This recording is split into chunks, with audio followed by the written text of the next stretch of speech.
Halo, pastikan ketika menonton ini, kamu sedang berada di rumah ya. Stay at home.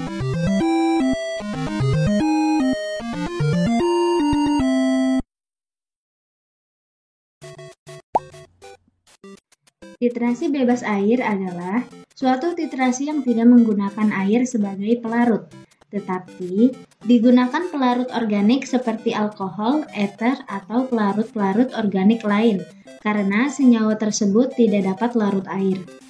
Basa dan asam yang bersifat lemah seperti alkohol atau zat seperti alkaloid dan asam-asam organik yang sulit larut dalam air dan tidak begitu reaktif dapat ditentukan dengan jalan titrasi dalam lingkungan yang bebas air atau pelarut bukan air. Titrasi bebas air adalah titrasi yang menggunakan pelarut organik sebagai pengganti air. Faktor-faktor yang mempengaruhi titrasi bebas air diantaranya ada teori titrasi ikatan hidrogen, teori Lewis, teori Bronsted, sulit atau tidak larut dalam air, analit tidak reaktif, harus tidak ada H2O dan CO2, serta reaksi netralisasi.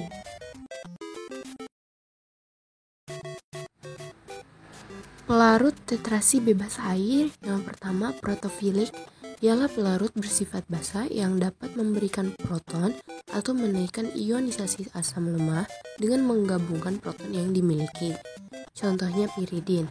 Yang kedua protogenik ialah pelarut bersifat asam yang dapat memberikan proton pada saat berdisosiasi. Contohnya asam klorida, asam sulfat, asam asetat, dan asam nitrat. Yang ketiga, aprobirutimotik ialah pelarut yang tidak menerima maupun memberikan proton, tidak memiliki sifat asam ataupun basa, contohnya benzen. Dan yang keempat adalah amfiprotolisis. Pelarut ini memberi dan menerima proton sehingga pelarut ini dapat bersifat asam ataupun basa, contohnya asam asetat glasial. Larutan basa yang akan diteteskan dimasukkan ke dalam buret dan jumlah yang terpakai dapat diketahui dari tinggi sebelum dan sesudah titrasi. Larutan asam yang dititrasi dimasukkan ke dalam gelas kimia dengan mengukur volumenya terlebih dahulu dengan memakai pipet gondok. Untuk mengamati titik ekuivalen, dipakai indikator yang warnanya di sekitar titik akhir, bukan titik ekuivalen. Asam lemah sebagai titran atau analit biasa ditempatkan dalam labu Erlenmeyer dan basa lemah sebagai titran atau titer ditempatkan dalam buret. Dimulai dari pH rendah menuju pH tinggi, titik ekuivalen terjadi pada pH di sekitar 7, tergantung nilai Ka atau Kb. Bila Ka lebih besar dari Kb, maka titik ekuivalen sedikit di bawah pH 7. Dan bila Ka kurang dari Kb, maka titik ekuivalen sedikit di atas pH 7. Ujung kurva awal naik relatif cepat, walau tidak secepat pada penambahan basa kuat, kemudian melandai. Ujung akhir kurva terjadi sedikit.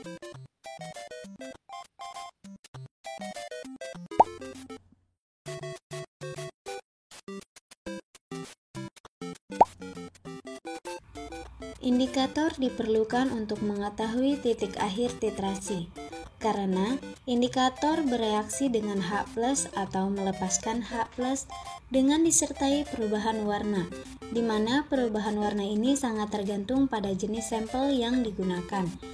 Pemilihan indikator dilakukan secara empiris, atau pengamalan atau dari hasil coba-coba, yaitu menggunakan potensiometer bersama-sama dengan indikator visual yang diselidiki. Indikator yang dipilih adalah indikator yang memberikan perubahan warna yang tajam dekat dengan titik ekuivalen. Pertajaman perubahan warna indikator tidak terlalu dipengaruhi oleh pengenceran. Dengan demikian, larutan asam atau basa encer masih dapat dititrasi. Indikator titrasi bebas air yang pertama kristal violet digunakan sebagai 0,5% B per V larutan dalam asam asetat glasial. Berubah warna dari ungu adalah melalui biru, diikuti oleh hijau, kemudian menjadi kuning kehijauan dalam reaksi di mana basa seperti piridin yang dititrasi dengan asam perklorat. Yang kedua, red. Digunakan sebagai solusi B per P 0,2% dalam dioksan dengan kuning untuk mengubah warna merah. Yang ketiga, biru timol. Digunakan secara luas sebagai indikator untuk titrasi zat bertindak sebagai asam dalam larutan dimetil formamida. Sebuah solusi B per P 0,2% dalam metanol memberikan perubahan warna yang tajam dari kuning ke biru pada titik akhir. Yang keempat, quinaldin merah. Digunakan sebagai indikator untuk penentuan obat dalam larutan dimetil formamida. Sebuah solusi B per P 0,1% dalam etanol memberikan perubahan warna dari merah ungu ke hijau pucat. Yang kelima, naftal benzen. Bila dipekerjakan sebagai solusi B per P 0,2 dalam asam etanoat, memberikan kuning untuk mengubah warna hijau. Ini memberi poin akhir tajam di nitrometana yang mengandung anhidrida etanoat untuk titrasi basa lemah terhadap asam perklorat.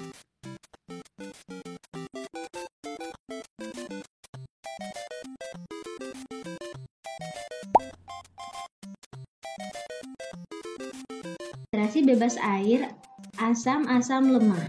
Pelarut yang digunakan adalah pelarut-pelarut yang tidak berkompetensi secara kuat dengan asam lemah dalam hal memberikan proton. Alkohol dengan pelarut-pelarut aprotik dapat digunakan sebagai pelarut. Pelarut aprotik merupakan pelarut yang dapat menurunkan ionisasi asam-asam dan basa-basa. Termasuk dalam kelompok pelarut ini adalah pelarut-pelarut nonpolar seperti benzen, karbon tetraklorida, serta hidrokarbonaflivik. Penerapan titrasi bebas air untuk senyawa asam. Senyawa asam yang bisa dititrasi yaitu fenobarbital. Fenobarbital dapat dilarutkan dalam DMF yang sudah netral dengan indikator merah quinaldil, kemudian dititrasi dengan litium metoksida.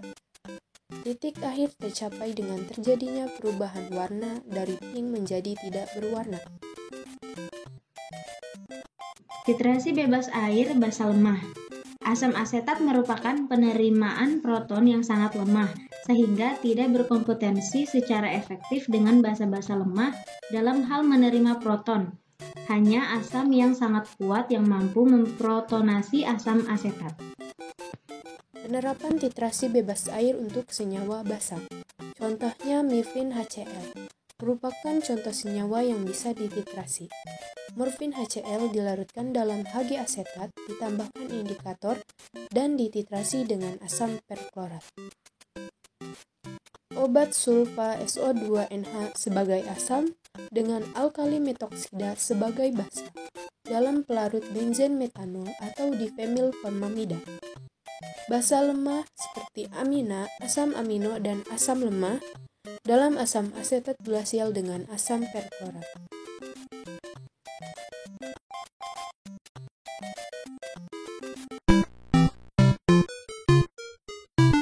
Thank you for watching. Don't forget to like, comment, and subscribe.